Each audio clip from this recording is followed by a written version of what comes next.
할렐루야. 아멘. 오늘 또 이렇게 수요 저녁 예배에 나오신 우리 성도님들을 예수님의 사랑으로 사랑하고 축복합니다. 저와 여러분이 이렇게 이 자리 가운데 나올 수 있었던 이유는요, 우리가 나오고 싶어서 나온 게 아니라 하나님 아버지의 크신 사랑과 은혜 때문임을 믿습니다. 그러니 이 시간에 우리 마음 문을 좀 활짝 여시고 어머니의 젖을 사모하는 그 갓난 아기처럼 신령한 말씀의 젖을 사모하시기를 축복합니다. 우리 앞뒤 좌우 성도님들 한번 바라보시면서 이렇게 한번 인사했으면 좋겠는데요. 손을 한번 이렇게 펴셔서 샬롬 한번 인사해 보겠습니다. 네, 샬롬. 네, 샬롬. 네. 네. 여러분, 샬롬이라는 말이 무슨 뜻인지 아시죠? 히브리어로 하나님의 평안, 또 평화라는 뜻입니다. 하나님의 평안이 당신에게 있기를 소망합니다 라는 의미에서 샬롬이라고 인사를 합니다. 이제 뜻을 다 아셨으니까 다시 한번 우리 옆에 성도님들하고 좀 민망하겠지만 이 축복을 담아서 샬롬이라고 한번 인사하겠습니다. 시작. 샬롬, 샬롬. 네. 네. 오늘은 평안에 대해서 좀 말씀을 증거하려고 합니다. 오늘 본문을 보니까 예수님께서 이런 말씀을 하셨어요. 27절 상반절 함께 읽어보겠습니다. 27절 상반절입니다. 시작. 평안을 너희에게 끼치노니 곧 나의 평안을 너희에게 주노라. 아멘. 여러분, 이제 기드온 성경대학이 본격적으로 지난주 토요일 날 시작이 됐습니다. 강의를 들으신 분들은 다 아시겠지만 기드온 성경대학의 첫 번째 강의 주제가 무엇인지 아시죠? 네, 무엇인가요, 우리 권사님? 네, 맞습니다. 복 있는 사람이라는 주제입니다. 여러분, 그 주제의 핵심이 뭐냐면 우리가 그토록 원하는 복, 우리가 그토록 받기 원하는 그 복은 내가 만들 수 있는 것이 아니다라는 것이죠. 그러면 그 복은 누구에게 받을 수 있을까요? 만복의 근원이신 하나님 아버지께 받을 수 있는 것입니다. 마찬가지로 평안도 우리가 만들어낼 수 있는 것이 아니에요. 평안도 오직 예수님께로 온다라는 것을 오늘 말씀은 우리에게 말해주고 있습니다. 그래서 예수님께서 제자들에게 나의 평안을 너희에게 준다라고 말씀하신 것이죠. 여러분, 세상에서 어떤 사람이 자신의 평안을 남에게 준다고 자신 있게 말할 수 있겠습니까? 없습니다. 죄와 허물로 죽은 사람은요, 결코 평안을 만들어낼 수 있는 존재가 아니지요. 죄로 인해서 사형을 선고받은 그 영적 사형수가 진정한 평안을 누리고 또 그 평안을 나누어 준다는 것은 전혀 성경적이지가 않는 말입니다. 그저 사실 평안하려고 노력하는 것이고요. 그리고 이것이 평안이라고 여길 뿐이지 진정한 평안을 누릴 수가 없는 것입니다. 이 사실을 모른 채 세상에서 사람들이 평안을 얻기 위해서 얼마나 노력하는지 모릅니다. 긍정적인 사고방식을 풀로 가동해요. 초긍정적인 사고방식. 그리고 요가, 또 여러 가지 운동을 통해서 자기의 마음을 평안하게 만들려고 노력합니다. 또 다양한 분야의 유명한 강사들이 하는 그 강의를요, 막 들어요. 또 다양한 종교 생활을 합니다. 참으로 여러 가지 방법으로 평안을 얻으려고 해요. 그 중에서 가장 많은 사람들이 하는 것 무엇일까요? 물질이 많으면 내 삶이 평안할 수 있을 것 같다라는 생각에 잠도 안 자고 투잡, 쓰리잡을 뜁니다. 제가 지금 앞에서 말씀드린 이 부류의 사람들을 말씀드린 것은요, 그들을 폄하하려고 하는 말이 아닙니다. 진정한 평안을 모르기 때문에 대안적인 평안을 얻으려고 정말 부단히 노력한다는 것을 말씀드리는 것뿐입니다. 이처럼 모든 사람은 정말로 평안하기를 간절히 원해요. 그런데 제가 모든 사람이라고 말한 것은요, 예수님을 믿는 사람도 여기에 포함되기 때문입니다. 오늘 본문 27절을 한번 보니까 예수님은 제자들에게 평안을 너희에게 주노라 말씀하십니다. 왜 이런 말씀을 하셨을까요? 그것은 27절 하반절에 답이 나와 있습니다. 여러분, 모든 사람이 그런 것처럼 제자들에게도 평안함이 없어서 지금 근심하고 두려워하고 있기 때문에 예수님께서 너희에게 평안을 준다라고 말씀하신 것이죠. 그렇다면 여러분, 예수님의 제자들이 왜 근심하고 두려워했겠습니까? 바로 예수님께서 하신 말씀 때문입니다. 예수님이 무슨 말씀을 하셨냐면, 이제 잠시 후면 예수님이 십자가에 못 박히시기 위해서 이제 잡혀 들어가시는 그런 상황이에요. 내가 이제 십자가를 지는 좁은 길을 홀로 가야 된다. 너희들은 따라올 수가 없다. 라고 이렇게 계속 말씀하시니까 아직 성령을 받지 못한 그 제자들의 입장에서는 예수님의 이 순한 예고를 여러 번 들었어도 깨닫지를 못하는 거예요.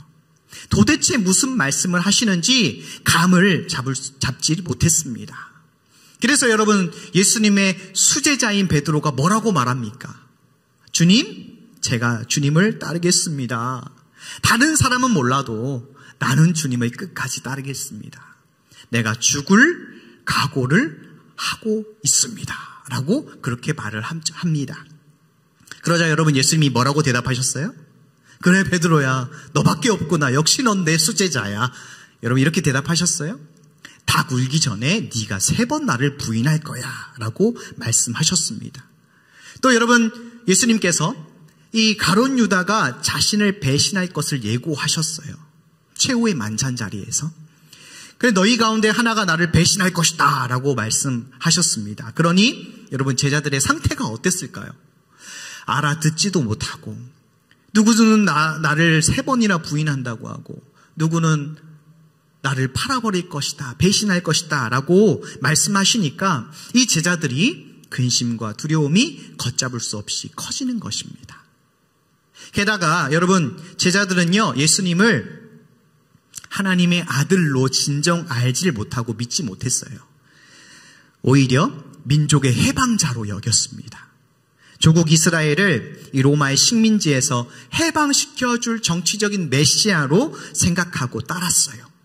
그런데 자꾸만 인자가 들려야 한다, 십자가를 져야 한다라고 하시니까 이 미래의 계획이 틀어지는 것입니다. 여러분, 제자들의 미래 계획이 무엇이었어요? 무엇이었나요? 예수님께서 이제 이스라엘의 왕이 되시면 제자들은 한 자리씩 다 꿰차는 것, 그래서 이 세상에서 잘 먹고 잘 사는 것, 그것이 미래 계획이었습니다. 하지만 예수님은 온 인류의 대속을 위해서 십자가를 지셔야 한다, 거기서 죽으셔야 한다는 그 말씀에 제자들의 그 평안함을 이제 온데간데 없이 사라지고 먹구름만 잔뜩 끼게 되는 것이죠. 이런 제자들에게 예수님은 계속적으로 위로하시고 평안을 주십니다. 그게 요한복음 14장에서 16장까지 말씀이에요. 이처럼 여러분, 평안은요, 예수님을 믿고 따르는 성도들에게도 반드시 필요하다는 것을 우리가 말씀을 통해서 확인할 수 있습니다. 그런데 여기서 우리가 한 가지 짚고 넘어가야 할 굉장히 중요한 것이 있어요. 바로 평안이 무엇인가입니다. 평안. 여러분, 예수님께서 주시는 평안은 세상에서 말하는 평안과 좀 차이점이 있다는 것을 우리는 알아야 해요. 제가 설교를 준비하면서 국어사전에 평안이라는 단어를 찾아봤습니다. 뭐라 적혀 있었냐면 아무 걱정이나 탈이 없는 것이라고 적혀 있었어요.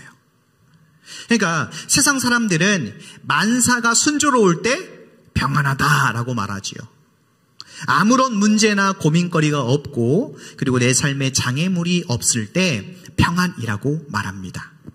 하지만 성경은요, 평안을 다르게 이야기해요. 내 삶에 걱정이나 탈이 넘쳐나도 하나님은 나를 사랑하신다, 하나님은 나를 떠나지 않으신다, 하나님의 구원 역사에 나를 사용하신다라는 굳건한 믿음의 상태가 바로 성경이 말하는 평안입니다. 다시 말해서 외적인 조건이 아닌 신앙의 믿음이 견고할 때 평안이라는 것입니다. 이와 비슷한 개념이 바로 형통이지요. 창세기 39장을 보면요, 요셉이 형통했다고 말씀합니다. 그런데 여러분, 요셉의 외적인 조건을 봤을 때 그가 형통했다고 말할 수 있습니까? 형들의 손에 노예로 팔려나갔어요. 아무리 생각해봐도 자기 동생인데 좀 자기들에게 미운 짓을 해도 좀 한 대 쥐어받고 넘어갈 수 있는 거잖아요. 그런데 돈 주고 팔아버려요. 그 청소년 시절에 정말 부모님의 사랑을 받고 자라야 할 그 나이에 애굽의 보디발의 집에 종살이를 하게 됩니다. 거기서 열심히 섬겼나 봐요. 주인이 그를 보고 굉장히 좋아하고 인정했어요. 살만하니까 갑자기 어떤 일이 터집니까? 이 보디발의 아내가 이 요셉을 유혹하기 시작합니다. 나와 함께 잠자리에 들자, 동침하자라고 말하죠. 하지만 요셉은 자기가 비록 종살이 할지라도 하나님께 득죄할 수 없으니 나는 그렇게 할 수 없다 하고 그 유혹을 뿌리쳤는데 그 유혹의 뿌리침의 결과가 무엇이었습니까? 지하 감옥에 수감되는 것이었어요. 요셉의 삶은 세상적인 기준으로 볼 때에 한마디로 더럽게 팔자가 꼬였다라고 말할 수가 있고 절대로 형통한 삶이 아니었습니다. 하지만 성경은 뭐라고 합니까? 하나님께서 요셉과 함께 계시니 그가 형통했다라고 말씀합니다. 외적인 조건이 좋아야 형통이라고 말하는 세상과 달리 하나님이 함께 하시면, 말씀이신 예수님이 함께 하시면 그의 삶은 진정한 형통이고 평안이라는 것입니다. 그런데 너무나도 안타깝게도 예수님을 믿는 성도들이 자꾸만 세상이 말하는 평안을 추구하고 세상의 기준들에 못 미치면 나는 평안하지 못하다라고 생각합니다. 그래서 외적인 조건이 평안하지 못할 때 예수님의 제자들처럼 근심과 두려움에 떱니다. 누가 그럴까요? 지금 여러분 앞에 설교하고 있는 제가 그렇습니다. 솔직하게 고백할게요. 지난 금요일 아침에 이제 행정실에서 이 오늘 본문을 가지고 큐티를 했습니다. 그런데 제가 큐티를 그 자리에서 우리 간사님과 목사님과 우리 사역자들을 같이 큐티를 하는데 이 제자들의 모습이 꼭 제 모습 같았어요. 그래서 마음이 너무 무거웠습니다. 그런데 예수님께서 제자들에게 하신 그 말씀, 곧 나의 평안을 너희에게 주노라 하신 그 예수님의 말씀을 보면서 외적인 조건이 채워지지 않아도 진정 평안할 수 있는 두 가지 이유를 보게 하셨어요. 그래서 그것을 나누려고 합니다, 오늘. 자, 첫 번째 이유는 보혜사 성령님을 보내주셨기 때문에 평안할 수 있는 것입니다. 누구를 보내주셨어요? 보혜사 성령님. 여러분 따라하셔야 돼요. 제가 물어보는 이유가 있어요. 안 따라하면 졸려요. 여러분 하루 종일 밖에서 일하시고 그렇게 지금 저녁도 먹는 둥 마는 둥 오셨을 텐데 얼마나 졸립니까? 그래서 제가 자꾸 물어보는 거예요. 같이 읽자고 하고. 여러분 평안할 수 있는 이유 누구를 보내주셨기 때문이에요? 보혜사 성령님을 보내주셨기 때문입니다. 자, 우리 함께 26절 말씀 한번 읽어보겠습니다. 26절 큰 소리로 시작. 보혜사 곧 아버지께서 내 이름으로 보내실 성령, 그가 너희에게 모든 것을 가르치시고 내가 너희에게 말한 모든 것을 생각나게 하시리라. 아멘. 예수님은 성령님을요 보혜사라고 말합니다. 여러분 보혜사가 무슨 뜻이에요? 헬퍼라는 뜻이죠. 돕는 자라는 뜻인데 이 성령님을 돕는 자라고 말씀하신 이유가 있습니다. 바로 성령님은요 처음부터 마지막까지 우리를 돕는 일을 하시기 때문입니다. 여러분 성령님이 누구십니까? 천지를 창조하신 분이세요. 그리고 예수님을 잉태케 하셨고요. 그리고 예수님을 죽음에서 일으키신 하나님의 영이 바로 성령이십니다. 그런 보혜사 성령님께서 저와 여러분을 처음부터 마지막까지 도와주는 자로 와 계십니다. 아멘? 믿으십니까?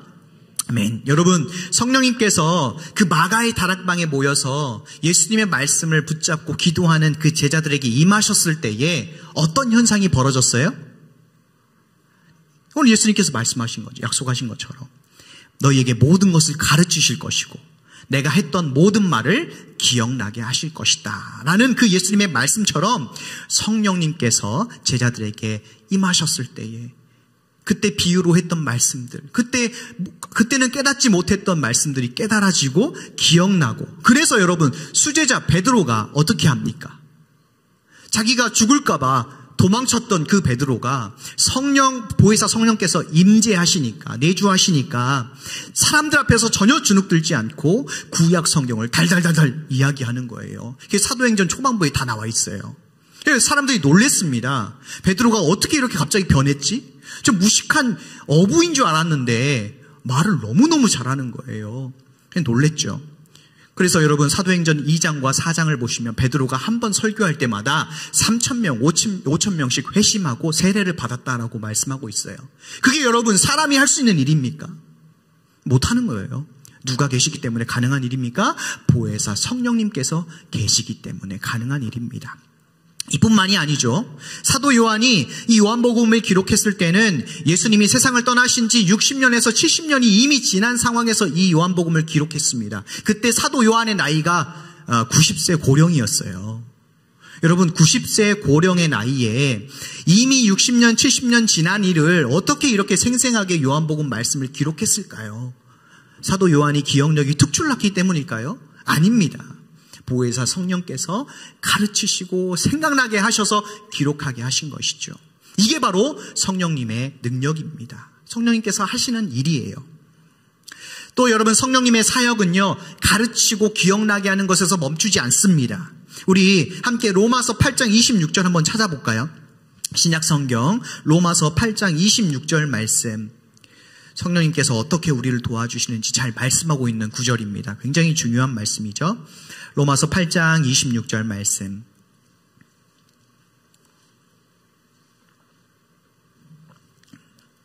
우리 다 찾으셨으면 한 목소리로 말씀을 읽겠습니다. 시작. 이와 같이 성령도 우리 연약함을 도우시나니 우리가 마땅히 빌 바를 알지 못하나 오직 성령이 말할 수 없는 탄식으로 우리를 위하여 친히 간구하시느니라. 아멘. 보혜사 성령님이 이 땅에 오셔서 우리를 위해서 말할 수 없는 탄식으로 중보해 주신다라는 말씀이죠.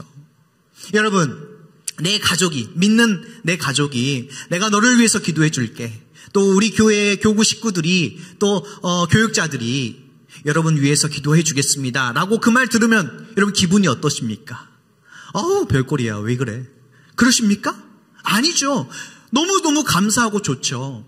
그게 당연한 거죠. 그런데 여러분, 사람이 아니라 보혜사 성령님께서 말할 수 없는 탄식으로 우리를 위해서 중보 기도해주고 있다는 그 말씀을 들으면 여러분 평안할 수밖에 없지 않겠습니까? 여러분, 우리에게는 보혜사가 몇 분이시죠? 2분이세요. 하늘과 땅에 한 분씩 계십니다. 여러분, 하늘에 누가 계십니까? 보혜사. 왜 그런 눈으로 저를 쳐다보시? 처음 듣는 말씀처럼. 네. 하늘에 계신 보혜사는요, 바로 하나님 보좌 우편에 앉아서 우리를 위해 거기서 울면서 기도하시는 예수님이 우리의 보혜사고요. 땅에는 누가 계십니까? 우리의 심령 안에 와 계시는 보혜사 성령님. 그래서 2분인 거예요. 우리는 예수님과 성령님의 그 중보 기도를 받으면서 살아가고 있습니다. 우리 혼자 사는 거 아니에요. 인간의 기도로만 우리가 살아가는 게 전혀 아닙니다. 여러분, 예수 믿는 저와 여러분이 이런 기가 막힌 은혜를 입고 사는 사람들이에요. 이 진리를 깨닫지 못하고 우리가 이 진리를 자꾸 망각하면요, 외적인 조건이 없을 때마다 예수님의 제자들처럼 근심하고 두려워 떠는 것이지요. 여러분, 여기서 한 걸음 더 나아가 여러분, 보혜사 성령님이 거하실 곳이 어딘지, 그리고 얼마나 거하실지를 예수님께서 하신 말씀을 우리가 한번 더 봐야 돼요. 오늘 다시 한번 요한복음 14장 16절 말씀 한번 읽겠습니다. 다시 본문으로 돌아오셔서 요한복음 14장 16절 우리 함께 크게 큰 소리로 한번 읽어보도록 하겠습니다. 자, 다 찾으셨으면 아멘 한번 해보세요. 아멘. 네, 읽겠습니다. 시작. 내가 아버지께 구하겠으니 그가 또 다른 보혜사를 너희에게 주사 영원토록 너희와 함께 하시리니. 아멘. 여러분, 성령님이 거하시는 곳이 어디십니까? 7성급 호텔 스위트룸이 아니라 너희와 함께, 그러니까 예수 믿는 저와 여러분의 안에 계신다는 거예요. 보혜사 성령님께서. 그런데 그 기간이 얼마냐면 잠시 있다가 이제 너 이제 좀 예수 믿는 티가 나네. 나 이제 그럼 다른 데로 갈게 라고 하는 것이 아니라 영원토록 거하신다라고 예수님께서 이 제자들에게 하신 말씀입니다.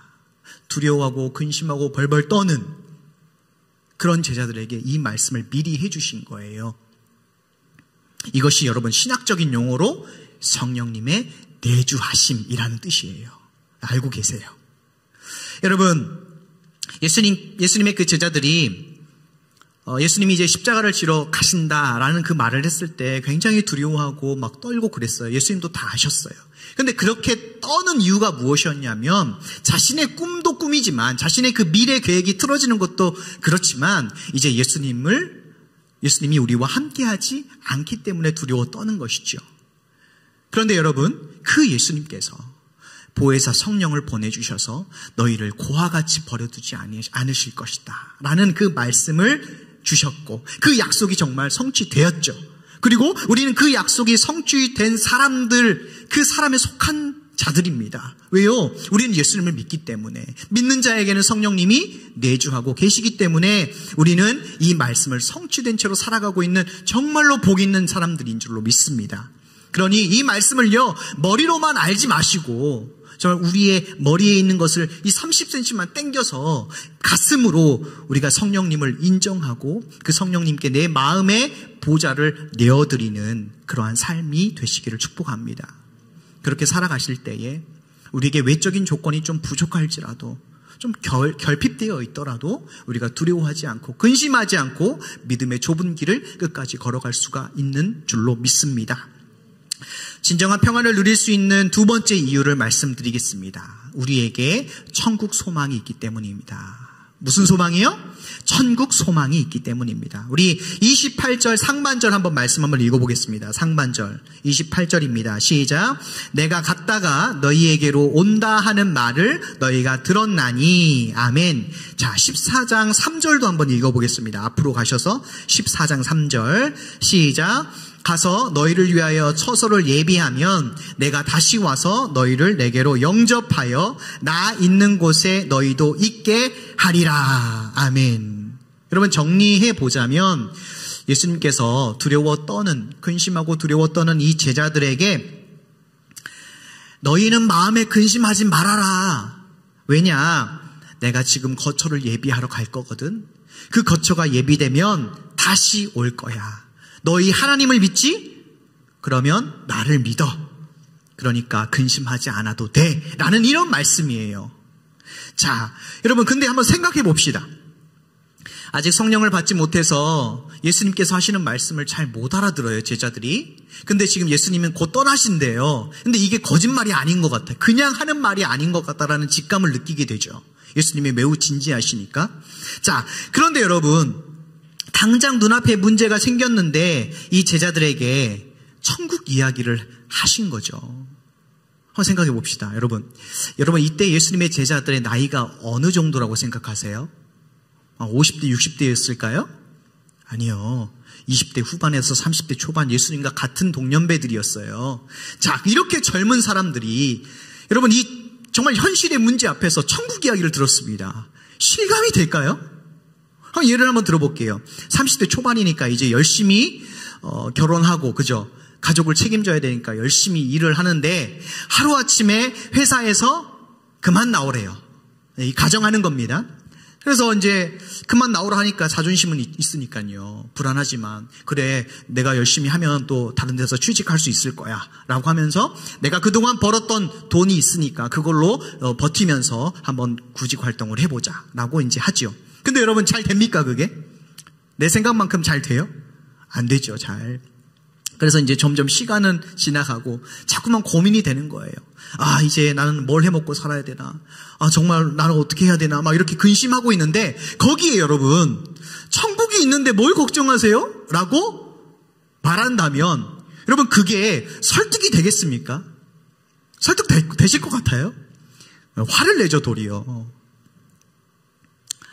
여러분 그다지 위로가 되지 않습니다. 왜냐하면요 현실 문제는 현실로 해결해야 된다라는 것이 인간적인 생각이기 때문입니다. 그게 기본적인 생각이에요. 우리들의 생각. 그런데 여러분, 그 기본적인 우리들의 생각을 다 아시는 예수님께서 왜 이 근심과 두려움에 빠진 제자들에게 천국 이야기를 하셨을까요? 이건 너무 간단합니다. 천국 이야기가 세상에서 가장 좋은 말이기 때문입니다. 왜 그러냐면요, 천국 이야기는요, 우리 구원의 그 자체이기 때문이에요. 구원. 나는 구원받기를 원합니다 라는 말은요, 다시 살짝만 바꾸면 나는 천국 가고 싶어요 라는 말과 똑같은 말이잖아요. 그래서 천국은 우리가 세상에서 가슴에 안고 씨름하는 모든 문제의 완전한 해답이에요. 해답. 천국은 우리가 예수님을 믿는 그 믿음 때문에 세상에서 겪는 그 혼란, 원통함, 손해, 분노, 슬픔에 대한 완전한 보상인 것입니다. 여러분 천국에 대해서 잘 아세요? 천국에 대한 설교를 많이 못 들어본 것 같아요. 제가 이제 천국에 대한 이 묵상하면서 천국에 대해서 좀 이렇게 좀 묵상을 해보니까 잃었던 천국에 대한 소망이 다시 제 안에서 불이 일어나는 거죠. 여러분, 천국은 세상에서 우리가 당하는 모든 고통의 원인이 완전히 사라진 곳입니다. 그래서 여러분, 요한계시록 21장 4절을 보시면 천국에는 없는 게 있죠. 뭐가 없습니까? 사망이 없어요. 사망이 없습니다. 죽음이 없다는 것이죠. 여러분, 천국 이야기가 왜 우리에게 위로가 되고 우리에게 소망이 되는 걸까요? 이 현실 앞에서도, 이 정말 힘든 현실 앞에서 천국 이야기가 왜 우리에게 소망이 될까요? 천국에는 여러분 누가 계십니까? 예수님이 계시죠. 우리를 너무나 사랑하셔서 자기 몸을 십자가에서 버리시고 우리를 살려주신 그 예수님께서 살아계신 곳이기 때문에, 그래서 천국은 너무나도 우리에게 소망이 되고 위로가 되는 그러한 말씀인 것입니다. 여러분, 예를 한번 들어볼까요? 여러분, 길을 이렇게 가다가 길을 잃어가지고 바닥에 앉아가지고 막 엉엉 울고 있는 아이가 있다고 한번 생각해 보세요. 여러분이 그 아이를 불쌍히 여겨가지고 얘야 울지 마, 내가 너희 집에 데려다 줄게 라고 얘기하면 그럼 그 아이가 어떤 반응을 보이겠습니까? 상식적인 선에서 얘기하는 거예요. 네. 오전에 이 얘기를 했다가 어떤 강도사님이, 백종혁 강도사님 그렇게 했다가 애가 더 울면 어떻게 해요? 뭐 이런 얘기를 하셨는데 무시했습니다. 네. 데려다 줄게 라고 얘기하면은 아이는요, 금세 울음을 그칩니다. 네, 그쳐요. 그 사람에 대해서 잘 몰라도 그칩니다. 뭘 생각하고 있냐면 이 아이는 이제 집에 가기만 하면 그 안에 내 아빠 엄마가 나를 기다리고 계실 거야. 그리고 내 방문을 확 열면 거기에 내가 좋아하는 장난감들이 즐비해 있을 거야. 이제 그걸 가지고 노는 생각을 하면서 울음을 멈추는 것이죠. 이와 마찬가지로 예수님의 제자들은요, 근심과 두려움 속에 있어요. 그런데 예수님께서 천국 이야기를 하신 것은, 얘야, 걱정하지 마. 너희들은 여기서 영원히 살 존재가 아니야. 너희 집은 바로 천국이란다. 이 얘기를 해주고 있는 거예요, 이 얘기를. 그 집을 천국의 그 본향을 데려다 주는 분이 누구예요? 보혜사 성령님이 데려다 줄 거야. 그 하나님의 영이시고 하나님의 깊은 곳을 다 통달하시는 분이신데 실수하겠니? 실패하겠니? 아니, 그 걱정하지 말고 보혜사 성령님을 의지하면서 믿음의 좁은 길을 끝까지 걸어간다면 어느덧 천국 본향에 와 있을 거야. 그러니 두려워하지 않아도 돼 라는 말씀이 바로 내가 거처를 예비하러 간다, 그리고 다시 온다라는 말씀인 줄로 믿습니다. 여러분, 하나님의 자녀들이 정말 말도 많고 탈도 많은 이 세상에서 진정한 평안을 누릴 수 있는 비결은 두 가지. 보혜사 성령님이 내 안에 함께 계신다. 그리고 우리의 본향은 바로 예수님이 계시는 천국이다. 이 두 가지만 잘 붙잡고 계시면 근심과 두려움은 어느새 내려가고 구원의 기쁨과 감격과 감사가 올라갈 줄로 믿습니다. 그게 신앙생활인 것 같아요. 네, 그렇게 평생 예수님께서 오라 하시는 그날까지 이 일을 반복적으로 말씀을 통해서 확인하고 확증해 나가면서 나가는 것이 바로 우리의 신앙인 줄로 믿습니다. 혹시 여러분 이 자리에 나에게 천국이 있다는 것을 잠시 잊고 어린아이처럼 길바닥에 앉아서 울고 계십니까? 여러분 이제 그만 우셔도 됩니다. 나를 데리러 오신다는 예수님의 말씀을 굳게 붙잡으시길 바랍니다. 그리고 여러분은 혼자가 아닙니다. 우리는 혼자가 아니라 누가 계셔요? 보혜사 성령님께서 나와 영원토록 함께 거하시기 때문에 그 성령님을 늘 의지하시면서 함께 믿음의 길을 끝까지 걸어 나가시는 우리 수지산성 가족들 되시길 예수님의 이름으로 축복합니다. 아멘. 이 시간 우리